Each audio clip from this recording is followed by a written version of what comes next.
You probably think the handshake is just a polite greeting. It's not. For most of the time humans have been doing it, a handshake wasn't politeness at all. It was a weapons check, and the version we do today is a diluted, watered-down ritual of something people once used to stay alive. Here's the thing. Almost every gesture we do without thinking has a hidden mechanical reason behind it, and the handshake might be the clearest example of all. So let's look at where it actually came from. The earliest solid evidence isn't Greek, it's Assyrian. Archaeologists found a stone relief from around 850 BCE showing the Assyrian king Shalmaneser III clasping hands with a Babylonian ruler to seal an alliance. Two kings, two armies, one carved image of hands locked together. This wasn't a friendly hello. It was a physical seal on a political deal, carved in stone so nobody could deny it happened. A few centuries later, the Greeks picked up the same gesture and gave it a name of their own. Vase paintings and grave carvings from the 5th century BCE show something called dexiosis, right-hand joining. It shows up constantly on tombstones from this era, usually carved between a living person and someone who had died, hands clasped in a final gesture of connection. Not a greeting between strangers,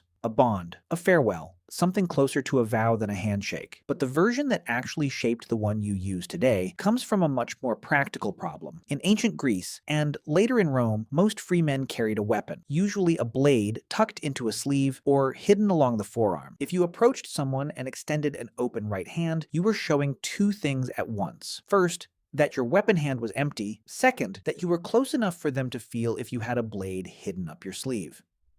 The grip wasn't gentle, it was firm, sometimes even a small shake, specifically because a hidden knife shifts when you shake someone's arm. This wasn't etiquette. This was a real-time safety check between two people who had every reason not to trust each other. That's why it's always the right hand. Not tradition, not symbolism. Almost every culture that developed a version of this gesture used the right hand specifically because it was the sword hand for the vast majority of the population. Offering it, empty and open, was a small, deliberate act of vulnerability. You were saying, I could hurt you right now and I'm choosing not to. For a long time, that's basically all it was. A trust ritual, mostly reserved for treaties, oaths, and formal alliances between people who had reason to fear each other. It wasn't something you did with a neighbor or a friend. It was something you did with someone who might kill you. So how did it turn into something you do 50 times a week without thinking? The shift happened slowly, over centuries, through trade and religion. As merchants started crossing longer distances to do business with strangers, they needed a fast, universal signal that a deal was binding. Something that worked even if you didn't share a language. A firm hand clasp did that job well. It didn't need translation.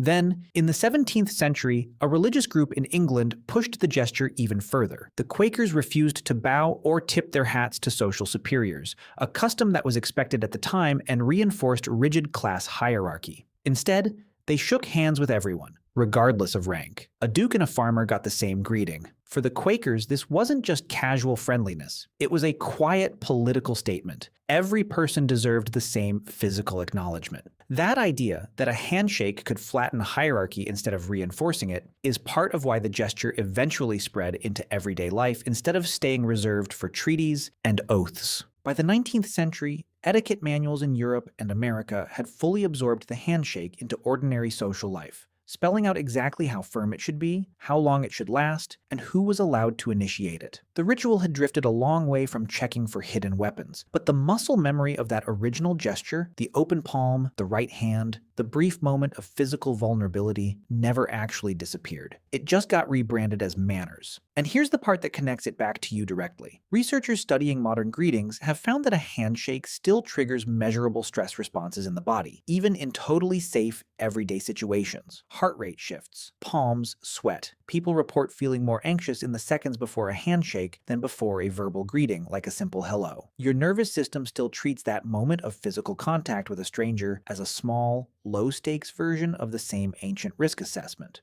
You're not consciously checking for a weapon, but somewhere underneath, an old system is still running the check anyway. That's also why the handshake nearly disappeared overnight in 2020. When a global pandemic made physical contact genuinely dangerous again, people didn't need to be taught to avoid it. Elbow bumps and awkward waves spread almost instantly across dozens of cultures with no coordination at all. Because the moment physical contact became risky again, in a very real biological sense, humans reverted almost almost instinctively to distance. The ritual had spent thousands of years drifting away from its original danger. It only took a few months for that danger to feel real again, and the gesture nearly vanished with it. So the next time you reach out and shake someone's hand at the start of a meeting, or a job interview, or meeting someone's parents for the first time, notice what your body is actually doing. You're not just being polite, you're performing a 3,000-year-old safety check, stripped of its original danger, but not its original meaning. An empty hand, offered to someone you don't fully trust yet, asking without words whether it's safe to get this close.